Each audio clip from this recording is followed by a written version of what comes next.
여러분 지금 진짜 신앙생활을 하고 있으십니까?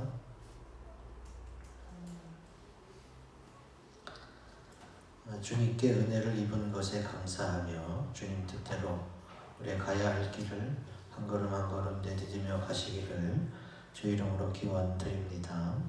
아멘. 오늘 말씀 보면은요, 아브라함이 세 사람을 보고 그들에게 달려나가 내가 당신들께 주님께 은혜를 입어 싸우면 당신들을 모시고 들어가서 잘 대접하게 도와주세요, 이렇게 요청하는 것을 봅니다. 우리 입장에서는 그게 잘 이해가 안 될 수가 있어요. 우리는 어때요? 옛날부터 지나가는 나그네가 과객이온데 이리 오너라 그래서 먼저 요청을 하잖아요. 내가 지나가는 사람인데 좀 물을 주실 수 있습니까? 하룻밤 묵을 수 있습니까? 이렇게 요청이 있어야 그를 대접하는 게 이제 보통 우리의 상태인데, 히브리 사람, 이스라엘 사람은 그렇지 않습니다. 그가 쭈삐쭈삐 말 못하고 그러기 전에 네가 딱 봐서 판단해가지고 베풀 수 있고 섬길 수 있으면 섬기고 대접하라는 거예요. 굉장히 적극적인 나그네 대접을 요청하고 있습니다. 그게 히브리, 이스라엘 사람들의 사고방식이에요. 그러면 주님은 이것을 왜 말씀하시느냐? 복 받을 기회를 줄 테니까 너희가 복을 많이 받으라는 거예요. 그게 우리가 볼 때는 아브라함이 뭘 저 정도로 이렇게 저자세로 나가서 이렇게 마치 호객 행위를 하는 것처럼 그렇게 손님 접대를 해야 되나? 라고 궁금하게 여길 수 있는데, 우리 주님은 복 받을 기회를 너희가 놓치지 말고 많은 복을 받아라 하는 뜻에서 그렇게 말씀하고 계시는 거지. 자, 2절에 보면은 아브라함이 앉아 있는데 맞은편에 사람 셋이 서 있어요. 근데 1절에 날이 아주 뜨거울 때예요. 그러면 얼마나 힘들고 지치고 목마르겠어요. 그래서 아브라함이 고백 중에 당신들이 종에게 오셨습니다 하는 고백이 있어요. 그러니까 아브라함이 막 눈을 비비고 찾아내서 섬기는 것도 좋지만 하나님과 두 천사가 아브라함이 잘 볼 수 있는 곳에 나타나셨다고도 볼 수 있습니다. 그러면 왜 그렇게 나타나셨을까요? 아브라함에게 복 받을 기회를 주셨던 거지. 오늘도 우리 주님은 우리들에게 복 받을 수 있는 기회를 많이 주시는 줄로 믿습니다. 그래서 우리가 주님 생각하며 또한 우리의 센서가, 안테나가 잘 서 있다면, 아 그래, 이게 내가 복 받을 일이지, 내 이거 해야겠다, 아 그래, 이걸 통해서 하나님이 복을 주시겠네, 믿음으로 또 그걸 해보는 거지. 그래서 갑자기 저희 교회 마스크가 1,500장이 생긴 거예요. 우리 지방의 어떤 교회 장로님이 물품 대금을 마스크로 받은 거예요. 마스크로. 이거 팔아서 대금으로 하려면. 그러니까 어려워서 그랬겠죠. 그래서 어떻게 해요? 이걸 일일이 팔려면 힘드니까 그냥 다른 데보다 좀 더 싸게 교회에다가 이렇게 섬기겠습니다. 그래서 단톡방에 올렸더니 이 교회 저 교회에서 막 1,000장, 2,000장씩 사서 금방 다 판매가 됐어요. 그래서 저희 교회는 또 권사님 요청으로 1,000장, 그리고 또 권사님을 통해 또 500장이 들어와서 현재 1,500장이 섬기기 위해 준비되어 있습니다. 주님이 어떻게 해요? 이거 해서 복을 받아야겠다. 그런 믿음도 주시고 그렇게 행동할 수 있는 힘과 용기도 주시는 거예요. 그래서 아브라함이 내가 주께 은혜를 입었사오면 하고 이렇게 고백하는 거지. 아브라함은 벌써 알아채고 대접을 해서 복을 받습니다. 오늘 귀한 말씀을 통해서 내가 주님께 입은 은혜가 얼마나 큰지를 한번 찾아보고 깨달아 보시고 감사함으로 이 은혜를 내가 조금이라도 갚아 나가야겠다 하는 마음으로 갚아 나가시기를 주 이름으로 기원 드립니다. 아멘. 자, 아브라함이 주님께 입은 은혜는 어떤 은혜냐? 또 내가 받을 은혜는 어떤 은혜냐? 같이 살펴봅니다. 굵은 글씨 읽어보겠습니다. 시작. 아브라함에게 약속하신 것을 이루어 주시는 은혜입니다. 아멘. 오늘 본문 14절에 보면은 주께서 말씀하시죠. 같이 읽어봅니다. 시작. 여호와께 능하지 못한 일이 있겠느냐? 기한이 이를 때에 내가 내게로 돌아오리니 사라에게 아들이 있으리라. 아멘. 자, 이게 무슨 말씀이냐? 하나님이 처음에 아브라함을 부르시는 게 창세기 12장에 나와요. 내가 너로 큰 민족을 이루고 내게 복을 주어 내 이름을 창대하게 하리니 너는 복이 될지라 그랬어요. 하나님이 아브라함을 택하시고 부르시면서 내가 너에게 복을 주겠다. 너는 복이 된다. 이거를 처음에 약속하셨어요. 그 약속을 내가 너로 큰 민족을 이룬다는 건 뭐예요? 자녀들을 많이 낳고 번성한다는 이야기잖아요. 근데 그때만 해도 아브라함이 자녀가 없었어요. 75세에 하나님의 부르심을 받았는데 사라가 임신을 못했어요. 그런데 하나님이 나타나셔서 너를 내가 택하고 큰 민족을 이루고 복을 주겠다고 하니까 믿음으로 따라 나셨던 거지. 그리고 지금 이제 99살 주님을 만난 지 24년 만에 주님이 나타나셔서 내년 이맘때에 아들이 생긴다고 약속하고 계시는 겁니다. 자, 비록 아직 둘이 준비가 안 돼서 아들을 낳기까지 25년이란 시간이 걸렸지만 이제 주님 보시기에 그들이 준비가 됐다고 생각하니까 이제 내년이면 아들을 낳을 수 있어 라고 이 기쁜 소식을 직접 전해주려고 하나님께서 친히 두 천사와 함께 오셨던 거예요. 그동안 하나님은 아브라함에게 뭐 음성으로나 또 꿈에서나 이렇게 나타나지 않고 말씀하셨거든요. 그런데 아들 이삭의 잉태 소식은 직접 나타나셔서 가르쳐 주셨어요. 그만큼 아브라함이 하나님의 관심의 대상이고 사랑의 대상이었던 거지. 자, 그 증거를 어디서 찾아볼 수 있느냐? 자, 창세기 18장 10절 내년 이맘때 내가 반드시 내게로 돌아오겠다라고 10절에 말씀하셨고 18장 14절에는 기한이 이를 때에 내가 내게로 돌아오겠다. 1년 뒤에 돌아오겠다는 약속을 두 번이나 하셨어요. 두 번이나 하셨는데 막상 창세기 21장 1절에 사라가 아들을 낳을 때 하나님이 곁에 계셨다라는 말씀이 없어요. 창세기 21장 1절 말씀 같이 읽어봅니다. 시작. 여호와께서 말씀하신 대로 사라를 돌보셨고 여호와께서 말씀하신 대로 사라에게 행하셨으므로 아멘.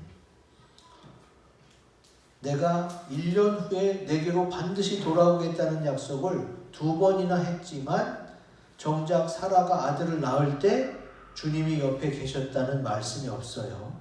그냥 21장 1절 하나님이 말씀하신 대로 사라를 돌보셨고 말씀하신 대로 사라에게 행하셨다. 요 두 가지 표현밖에 없어요. 그러면은 하나님이 거짓말 하셨다는 건가? 하나님이 거짓말 해놓고 그 거짓말을 모든 사람이 다 읽도록 성경에 써놨을까? 도대체 왜 그러셨지? 그래서 하나님을 알아야 되는 거예요. 자, 사라를 돌보셨고 말씀하신 대로 사라에게 행하셨다는 것은 주님이 함께 하셨다는 거예요. 주님은 사라에게 함께 하셨는데 1년 전에는 사람이 볼 수 있는 모습으로 나타나셨죠. 사람의 모습으로 나타나셔서 기쁜 소식을 전했고 그 다음에 1년 후에는 영이신 하나님께서 함께 하셨던 거예요. 사람도 눈에 보이지 않았을 뿐이지. 사실 여러분 생리가 없는 여인이 아들을 임신하고 출산한다는 거 이거는 하나님이 아니면 안 되는 거예요.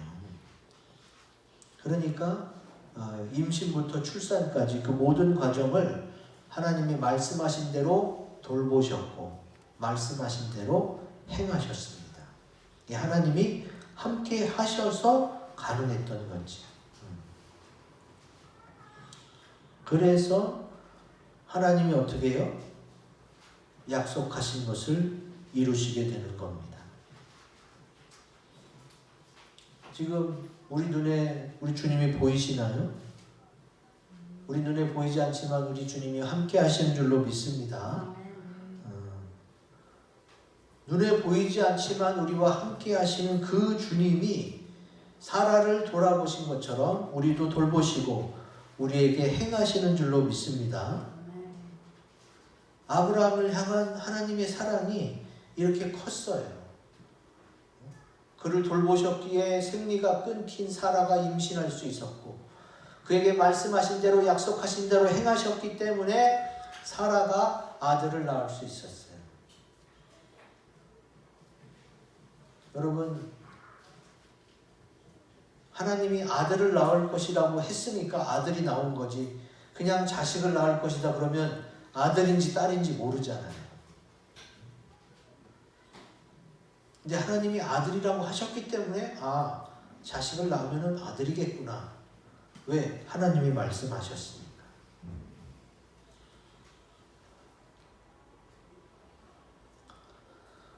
오늘 우리 눈에 보이진 않지만 주님이 함께 하시고 우리를 돌보시고 우리에게 약속하신 그대로 이루어 주시는 줄로 믿습니다. 아브라함이 주님께 입은 은혜의 첫 번째는 약속하신 대로 이루어 주신다는 거예요.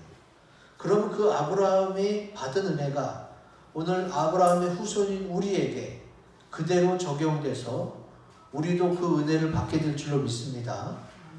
그러면은 우리 늘 감사할 수가 있게 되는 거지. 자, 두 번째, 아브라함이 주님께 입은 은혜 굵은 글씨 같이 읽어봅니다. 시작. 잘못해도 용서해 주시며 좋은 곳으로 바꾸어 주시는 은혜입니다. 아멘. 자, 이 말씀이 뭐냐? 주님이 내년 이맘때에 아들이 있으리라 그랬는데 사라가 그 얘기를 듣고 웃었잖아요. 그랬더니 네가 왜 하나님의 능하심을 믿지 못하고 웃느냐 그랬더니 아닙니다. 저 안 웃었습니다. 하는 게 바로 15절 말씀이에요.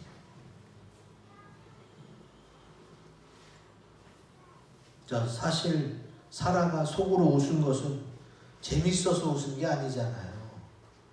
나쁜 말로 하면 비웃은 거예요. 그렇게 될 리가 없다는 거죠. 왜?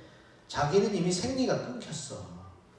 또 늙었고 남편도 늙었고 그때가 사라 89세, 아브라함 99세 때 이야기예요. 그러니까 현실성이 떨어지잖아요. 그래서 불가능하다고 믿지 않았기 때문에 그의 웃음은 조소, 비웃었다고밖에 볼 수 없어요. 그런데 주님이 왜 웃느냐 그러니까 사라가 두려워서 내가 웃지 않았다고 거짓말합니다. 주님은 아니라 내가 웃었느니라 이렇게 확실하게 짚어줬어요. 무섭죠. 아니라 내가 웃었느니라. 비웃었다고 명백히 밝혀주고 있습니다. 자, 주님이 지금 기쁜 마음으로 니네가 24년간 기다렸는데 이제 내년이면 자식을 낳을 수 있어 하고 기쁜 마음으로 직접 나타나셔서 전해주러 오셨는데 지금 안 믿고 있어요. 그럼 이거 아들을 줄 수 있을까? 하나님은 좋은 마음으로 아들을 주려고 오신 거잖아. 근데 안 믿고 있어. 아들을 줄 수 없는 건가? 또 거기에다가 안 웃었다고 거짓말까지 했어요. 그럼 하나님 입장에서 주려고 왔지만 믿지도 않고 거짓말까지 하니까 안 줄 수도 있어요. 그렇잖아요. 아무리 좋은 마음으로 하려고 해도 그가 못 믿고 못 받아들이겠다면 주님 앞에서 지금 비웃으면서 믿지 않으면서 거짓말까지 하니까 이거는 주님이 은혜를 베풀고 축복해 주려가다 거둬들일 수가 있던 거예요. 그런데 주님은 어떻게 했어요? 그걸 용서해 주셨어요. 그리고 아들을 주셨어요. 이게 바로 아브라함이 입은 은혜라는 거예요. 사실 우리가 예수 믿으면서 얼마나 주님의 은혜로 잘 살아와요. 여태까지 여러분 예수 믿고 세례받고 성령 받은 이후에 죄 한 번도 안 졌어요? 죄는 요만큼도 상관없이 아주 거룩하게 사셨나요? 그건 아니잖아요. 목사인 저도 주님의 말씀을 먹고 또 가르치면서 잘 믿음으로 살자고 하지만 저도 자주 죄짓고 넘어지고 쓰러져요. 그런데도 하나님이 용서해 주시고 또 은혜를 입혀 주셔서 다시금 일어나서 주의 일을 하고 또 같이 믿음으로 살자고 외치는 거예요. 그러니까 우리가 하나님께 은혜 받았다고 할 때에 저 목사님 말씀 잘 가르치시네. 하나님 말씀 통해서 내가 깨닫고 은혜 받았습니다. 주로 그 은혜를 좋은 말씀을 들었을 때에 은혜 받았다라고 표현하는 경우가 많은데, 자, 우리가 첫 번째 기억해야 될 하나님의 은혜는요, 하나님이 약속하신 것을 이루어 주신 거고, 두 번째가 뭐예요? 나를 용서해 주셨다는 거예요. 내가 그렇게 은혜를 받고서도 수없이 죄를 짓고 또 하나님의 사랑을 받고서도 그렇게 거짓말을 하고 그렇게 안 하겠다고 하고 또 못하겠다고 막 거부하고, 그런데도 주님이 계속 용서해 주시고 사랑을 끊지 않으시고 이렇게까지 인도하신 것이 바로 하나님의 은혜인 줄로 믿습니다. 우리가 받은 은혜 중에 가장 먼저이고 최고가 되는 은혜는 주님의 십자가 보혈이라고 말해요. 나를 위해서 내 대신 죽었고 내 대신 피를 쏟았던 거지. 자, 여러분, 아브라함과 사라 사이에서 낳은 아들을 이삭이라고 이름 지었어요. 이삭이라고. 우리 지방의 목사님 아들 중에 한 명도 이름이 이삭이에요. 그 이삭이라는 뜻이 뭔지 아세요? 웃음이에요. 웃음도 되고 기쁨도 되고. 그러니까 사라가 내년 이맘때에 아들을 낳을 것이라는 하나님 말씀을 들었을 때에 웃음이 나왔잖아요. 그때는 비웃음이었고 조소였지만 이제는 기뻐서 웃는 기쁨으로 바뀌었어요. 그래서 그렇게 바꿔주는 역사가, 변하여 좋은 것을 주시는 역사가 하나님의 은혜인 줄로 믿습니다. 자, 21장 6절 읽어보겠습니다. 21장 6절 시작. 사라가 이르되 하나님이 나를 웃게 하시니 듣는 자가 다 나와 함께 웃으리로다. 아멘. 사라는 처음 주님이 아들을 주시겠다는 말씀을 들었을 때는 비웃는 웃음이었지만 이제 정말로 임신하고 아들을 낳을 때는 어떻게 했어요? 기쁨의 웃음이었어요. 믿음과 감사의 웃음이었어요. 그래서 그 아들의 이름을 이삭이라고 합니다. 그러니까 이삭이란 뜻을 생각할 때 어떻게 해요? 처음에 믿지 못하고 조소했던, 비웃었던 그 느낌을 우리는 알 수가 있어요. 그랬던 것을 주님이 바꿔서 기쁨과 감사의 웃음으로 변하게 하셨죠. 이게 바로 하나님께서 아브라함과 사라를 사랑하셔서 은혜를 입혀주신 겁니다. 우리도 우리 주님에게 아브라함과 사라가 받았던 그 은혜를 우리도 지금 잊고 있는 줄로 믿습니다. 아멘. 예수님이 바꿔놓고 변화시킨 게 한둘이 아니에요. 가늠 중에 잡힌 여인도 주님이 용서해 주셨잖아요. 지금 사람들이 예수님을 시험하려고 가늠 중에 잡힌 여자를 끌고 왔어. 율법에는 어떻게 해요? 이런 여자는 돌로 쳐 죽여야 돼. 사람들이 다 짱돌 잡고 돌 던질 생각하고 있어요. 지금 이 여자는 좀 있으면 돌에 맞아 죽는 상황이에요. 그런데 다시는 죄를 짓지 말라고 하면서 기회를 주시지요. 정죄하고 판단하기보다는 기회를 주는 것이 바로 은혜를 입혀주는 거예요. 우리 주님이 내게 그렇게 은혜를 입혀주셨고 우리도 그렇게 주님의 사랑과 믿음으로 은혜를 입혀주시기 바랍니다. 아멘. 자, 신명기 23장 5절에 이 말씀이 나와요. 우리 같이 읽어봅니다. 시작. 내 하나님 여호와께서 너를 사랑하심으로 내 하나님 여호와께서 발람의 말을 듣지 아니하시고 내 하나님 여호와께서 그 저주를 변하여 복이 되게 하셨나니. 아멘. 저주가 변해서 복이 되게 하시는 게 하나님이에요. 하나님이 우리에게 베푸신 은혜는 뭐예요? 우리가 주님 말씀대로 살지 못해도 그걸 바꿔서 다시금 오히려 복이 되게 하시는 게 우리 주님이 우리에게 입혀주시는 은혜인 줄로 믿습니다. 그러니까 얼마나 감사한 거예요. 그럼 뭐 막 살아도 되겠네. 왜? 주님이 바꿔주시니까. 막 살아도 되겠어요? 주님이 막 살라는 건 아니에요. 주님을 몰랐을 때, 어쩔 수 없었을 때는 어떻게 해요? 기회를 주고 다시 은혜를 입혀주지만 이미 충분히 할 수 있는데도 일부러 안 하고 또 내 욕심만 부리면 어떻게 돼요? 그때는 이미 기회를 준 것을 내가 박탈한 게 됩니다. 하나님이 무조건적인 그냥 계속 잘 못하는데도 무조건 다 용서해 그런 건 아니에요. 분명히 성경은 왜 우리가 3세번이라는 개념이요 성경에서 먼저 나왔어요. 교회에서도 잘못한 사람에게 너와 그와만 둘만 얘기해서 되돌릴 수 있으면 되돌리고 말을 안 들으면 그럼 너와 여러 사람이 같이 가서 얘기해서 되돌릴 수 있으면 되돌리고 그래도 말을 안 들으면 세 번째 교회 전체에다 말하고 그가 돌이키면 감사하고 얻은 것이지만 교회 전체에 말했는데도 그가 말 안 들으면 어떻게 해요? 그 다음부터는 이방인같이 여기라. 3세번의 기회가 성경에서부터 나옵니다. 그러니까 주님은 복을 주시는데 변화시켜서 얼마든지 복을 주세요.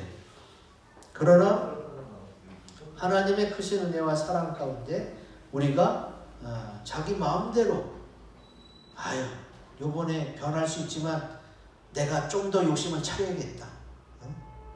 다음에 이렇게 계속 다음으로 넘어가면 끝없이 주님이 받아주시는 게 아니에요.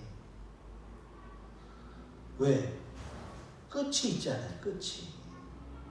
천국은 영원한데 이 세상은 끝이 있어요. 끝이 있기 때문에 끝이 이르기 전에 미리 돌아야 되고 또 기회를 잡아야 되는 거예요. 천국에서는 그렇지 않지만 이 세상은 끝이 있기 때문에 주님이 돌아오라고 하실 그때에 빨리 돌아오고 더 이상 막 나가지 않아야 돼요. 그게 바로 믿음이고 그게 바로 선을 지키는 거예요. 주님은 가늠 중에 잡힌 여인을 정죄하지 않고 기회를 주셨어요. 그 사람에게 기회를 주는 것은 사랑에서 나오는 겁니다. 우리 주님처럼 용서해주고 기회를 주고 사랑해 주시기 바랍니다. 어떤 가족이 이민을 갔어요. 이민을 갔는데 말도 안 통하지 뭐 처음에 얼마나 힘들어요. 그래서 아빠도 힘든데 큰아들 학교에서 연락이 왔어. 아들이 사고를 쳤으니 와서 좀 해결해야 된다. 그래서 학교에 갔더니 아들이 큰 사고를 친 거예요. 그래서 선생님한테 뭐 퇴학이니 뭐니 그러다 잘못했다고 우선 잘 마무리하고, 그리고 화가 얼마나 나. 응? 아빠가 먹고 살겠다고 힘들게 이민까지 와서 애쓰는데 아들이 도움이 안 될 망정 학교에서 사고나 치고 있어요. 근데 이 아빠가 화가 이렇게 머리 끝까지 나서 막 때릴지도 모를 그런 마음이었지만 바꿔서 생각해 봤어. 나도 이렇게 힘든데 얘는 또 얼마나 힘들까. 그래서 얘가 아빠 왜 학교에 왔어요? 너 이놈의 자식, 이게 아니라 너 보고 싶어서 왔지. 뭐 먹고 싶은 거 없어? 그러면서 돈도 별로 못 벌었는데 애가 원하는 거 맛있는 거 사주고 선물 사주고, 다른 나라 와서 적응하기 힘들지? 응? 그래도 네가 있어서 다행이다. 열심히 하자. 너는 우리 집의 희망이야. 그러니까 얘가 이제 머리를 못 드는 거예요. 그렇게 말씀 부리던 애가 그때부터 이제 좋아지기 시작한 거예요. 아, 아빠는 내 마음을 알아주시는구나. 내가 이러면 안 되지. 그래서 열심히 공부해서 결국은 하버드까지 가는. 만약에 그때 아빠가 화가 나서 아들을 때리거나 윽박질렀다면 그 아들이 어떻게 됐을지 모르지. 자, 정죄하는 거. 바른 말 하기는 쉬워요. 근데 참으면서 기다려주고 기회를 주고 용서해주는 것은 쉽지 않습니다. 그거는 사랑에서 나오는 거예요. 사랑에서. 그렇기 때문에 사랑해줘야 되는 거예요. 우리 주님은 그냥 기다리고 기다리다가 이제 아브라함과 사라가 준비돼서 24년 만에 나타나서 친히 이제 너 내년에 아들 생겨 이렇게 기쁜 소식을 전해주는데 믿지도 않고 거짓말이나 하고 있고 정말로 뭐 좋은 걸 주려다는 마음이 싹 가셔버렸어. 근데도 그래, 얘 입장에서는 그럴 수 있지. 얼마나 또 오래 기다리고 이제는 지쳐서 포기한 상태가 됐을 수도 있겠구나. 그러면서 기회를 주고 용서해 줍니다. 그게 바로 우리가 주님께 받은 은혜예요. 주님이 나를 이렇게 사랑해 주시고 또 기회를 주시고 또 입혀 주셨구나. 그렇다면 내가 작지만 나도 최소한 감사하는 마음으로 주 앞에 나가야겠다. 이렇게 결단하시고 우리 주님과 같이 사랑해 주시기를 주의 이름으로 기원드립니다. 아멘. 자, 마지막 아브라함이 주님께 입은 은혜, 우리 굵은 글 읽어봅니다. 시작. 아브라함을 친구로 대해주시며 주님이 하려는 일을 알려주시는 은혜입니다. 아멘. 여호와께서 갑자기 내가 하려는 것을 아브라함에게 숨기겠느냐 하면서 말씀을 시작하세요. 사실 성경을 보면 알겠지만 아브라함은 하나님이 하시려는 게 뭐예요? 저에게 알려주세요. 이렇게 물어보지도 않았고요. 궁금해하지도 않았어요. 왜? 하나님이 하시는데 뭘 내가 어떻게 뭐 맡겠어요? 아니면은 거기 참여할 수 있겠어요? 그런데 하나님이 아브라함을 벗이라고 생각하여서 아브라함을 사랑하기 때문에 알려주시는 거지. 이 얘기가 신약성경 요한복음에도 나옵니다. 자, 이사야에 먼저 이런 말씀이 있죠. 같이 읽어봅니다. 시작. 그러나 나의 종 너 이스라엘아, 내가 택한 야곱아 나의 본 아브라함의 자손아 그랬어요. 주님이 아브라함을 나의 벗이라고 말씀하시죠. 또 구약에만 있는 것이 아니라 신약에도 예수님이 나의 친구라고 얘기하는 게 나옵니다. 요한복음 15장 15절 같이 읽습니다. 시작. 이제부터는 너희를 종이라 하지 아니하리니 종은 주인이 하는 것을 알지 못함이라. 너희를 친구라 하였노니 내가 내 아버지께 들은 것을 다 너희에게 알게 하였습니다. 아멘. 친구, 벗 같은 얘기죠. 예수님은 너 나의 친구야. 그러니까 어떻게 해요? 내가 아버지께 들은 것을 다 너희에게 알려줄게. 여기 올해 표가 예수님의 친구잖아요. 예수님의 친구가 되면요, 종이 아니에요. 종은 주인이 자세한 내용을 알려주지 않고 그냥 이거 해 명령만 하게 돼 있어요. 그러니까 종은 자초지종이 궁금한 게 아니라 그냥 하라 그러면 해야 되는 거예요. 그러나 친구는 서로 같이 교제하면서 어떻게 해요? 같이 협의하면서 이야기도 주고받으면서 같이 일하는 거예요. 그러니까 내용을 다 알려주니까 같이 어떻게 해요? 주님과 같은 마음이 돼서 같이 동역할 수가 있어요. 이게 얼마나 큰 은혜예요. 자, 생각해 봅시다. 주님이 이미 정한 것을 알려줘도 감사하잖아요. 내가 이렇게 정해서 이렇게 할 거야. 이렇게 그것만 알려줘도 감사한데 주님이 이거는 행하시기도 전에 나에게 미리 알려주시는 거예요. 내가 이렇게 할 건데 어떻게 괜찮겠니? 이렇게 미리 알려주시는 거예요. 그러니까 나를 얼마나 높여주시는 거예요. 나를 얼마나 사랑하면 종이 아니라 주님과 같은 레벨에 올려주시는 거예요. 그러니까 아브라함이 입은 은혜가 얼마나 큰 은혜임을 아셔야 돼요. 아브라함이 그렇게 은혜를 입혀주신 것처럼 우리도 그 은혜를 사모하시기 바랍니다. 아, 그래, 나도 예수님의 친구가 돼야지. 사랑하는 신부가 되어서 같이 공유하고 같이 일해야지. 이게 얼마나 좋은 일이에요.